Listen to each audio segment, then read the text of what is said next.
Est-ce que l'absence ou presque de campagne législative de la part du président, de la part de la première ministre, l'absence d'annonce du gouvernement place la Macronie à découvert en quelque sorte, à la merci du moindre imprévu de l'actualité? Oui, alors c'est en effet, la principale particularité de la situation actuelle.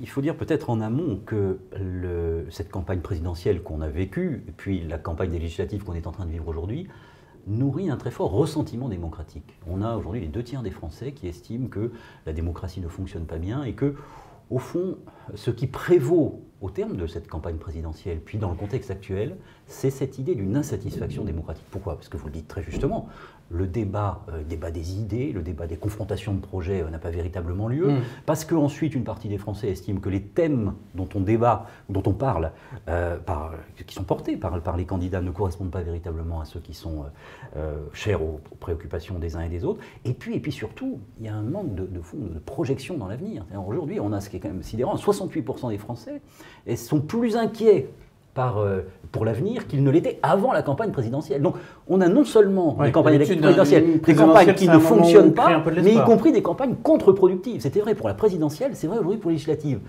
Alors, on voit ce qui sous-tend tout cela, au fond, la volonté peut-être de la majorité, d'Emmanuel Macron, aujourd'hui de La République En Marche et des alliés de La République En Marche, au fond de faire prévaloir leur situation privilégiée, au fond l'avantage dont ils bénéficient en termes d'opinion, et de ne pas prendre de risques. Ça nourrit en effet des inquiétudes démocratiques, mais au fond c'est peut-être dans la logique de pilotage, d'approche de ces campagnes, élections présidentielles et législatives, une volonté d'essayer de maintenir la situation le plus longtemps possible. C'est au fond l'idée d'enjamber un petit peu les élections présidentielles puis législatives.